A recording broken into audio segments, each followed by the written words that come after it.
हमारी दोस्ती का आगाज़ इंस्टाग्राम से हुआ। वो इतनी मीठी बातें करता था कि मुझे उससे मोहब्बत हो गई, लेकिन मैंने उसे प्रपोज नहीं किया क्योंकि मैं चाहती थी कि उसे मेरी मोहब्बत का एहसास हो। एक दिन उसे एहसास हो गया और उसने मुझे प्रपोज किया। इस तरह हम दोनों की दोस्ती प्यार में बदल गई। मुझे उसकी इतनी आदत हो गई थी कि किसी दिन हमारी बात ना होती तो मैं परेशान हो जाती।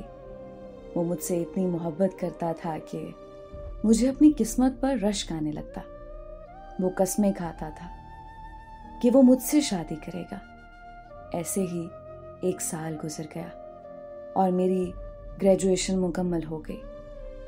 ग्रेजुएशन मुकम्मल होते ही घर वालों ने मेरे लिए रिश्ते देखना शुरू कर दिए।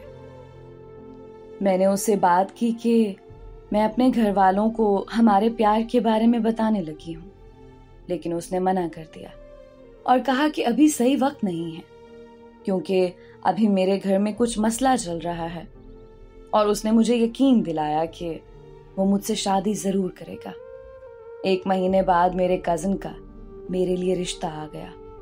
तब मैंने अपनी नानी को बता दिया कि मैं एक लड़के से प्यार करती हूँ।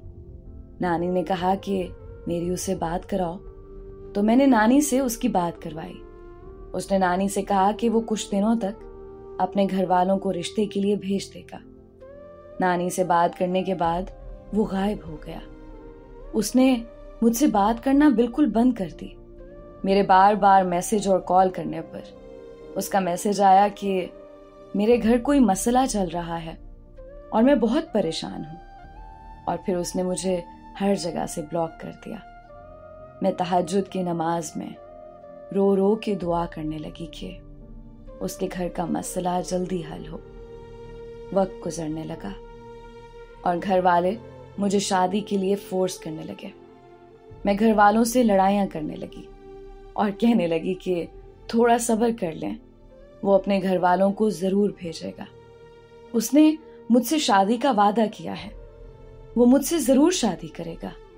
मेरे घर वाले रोज मुझे मारने लगे, लेकिन मैंने हिम्मत नहीं हारी।